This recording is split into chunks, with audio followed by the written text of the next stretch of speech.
Economía Hoy, democratizando la educación financiera.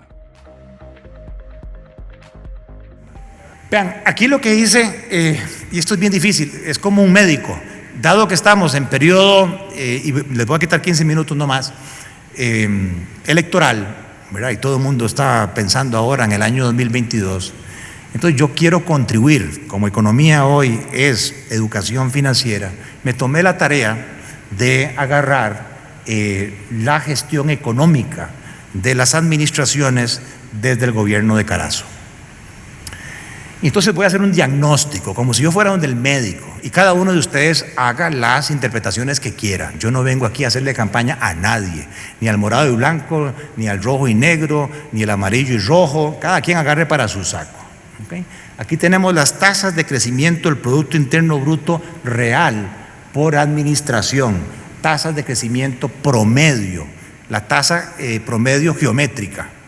Tomar el Producto Interno Bruto del año 82 comparado con el 78, lo elevo a la 1 entre 4 y le resto 1, y eso me da que en la administración Carazo el país cayó 1.1% por año en promedio en esa administración.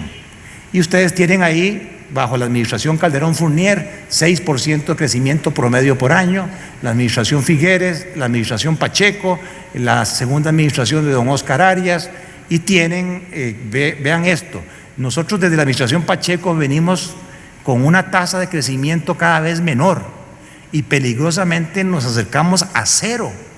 Definitivamente aquí tenemos un problema en la gestión del crecimiento. Y claro, esa gestión de poco crecimiento se traduce al revés, en una tasa de desempleo creciente. Aquí hay un problema metodológico porque en el 2010 se cambió la encuesta nacional de hogares por la encuesta continua. Estos dos números no son directamente comparables, pero nos da más o menos una idea de la tendencia. Entonces, en el año 82, bajo Luis Alberto Monge, como consecuencia de la crisis anterior de Carazo, la tasa de desempleo fue del 9.4%, era la tasa de las más altas que tuvimos, y luego tuvimos administraciones básicamente con tasas de pleno empleo. En economía hay pleno empleo cuando la tasa fluctúa entre 4 y 5. Ese es el ideal, que el desempleo no supere el 4 o 5%. Pero más o menos desde el 2010 en adelante vamos con un problema estructural de desempleo y que el COVID nos rebotó a un 20% vulgar que no teníamos. Esto es emergencia nacional. Yo hubiese hecho un decreto de emergencia nacional para ver qué se nos ocurre para atacar el tema del desempleo. Pero no le hemos entrado a ese tema con la seriedad del caso. Inflación.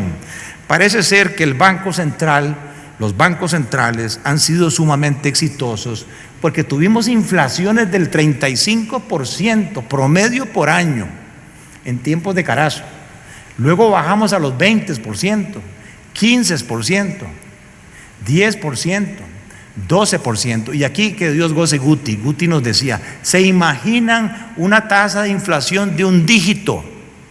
Lo que sería con tasas de interés de un dígito y promover inversiones, porque hay proyectos de inversión más rentables a tasas de interés de un dígito.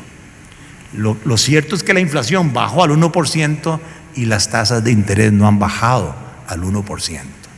Ahí tenemos que cuestionarnos por qué nuestro sistema financiero no ha logrado transmitir esta reducción de inflación en tasas reales de interés. Vean las tasas reales de interés. Ustedes, algunos son empresarios, pónganse a pensar en la tasa interna de retorno de sus proyectos de inversión. Si la tasa real, si el costo de capital era del 22% en aquel momento, hoy tenemos tasas reales por la menor inflación del 5%. Son tasas activas, tasas reales activas promedio.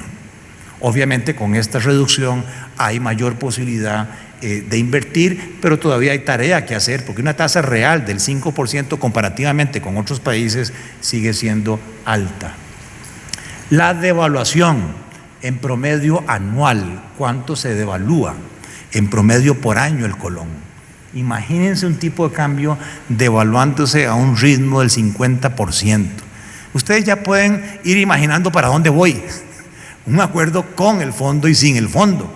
¿Qué tipo de economía queremos nosotros? ¿Qué cálculo económico puedo hacer yo si la devaluación es del 46% o una devaluación relativamente moderada?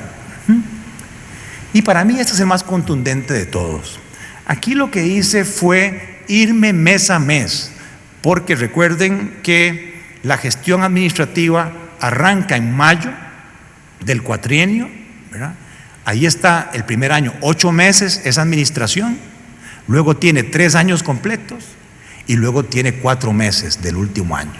Entonces no es justo hacer los cálculos anuales, me voy a hacer los cálculos mensuales y calculo el déficit primario promedio por año o el superávit primario y el superávit o el déficit financiero.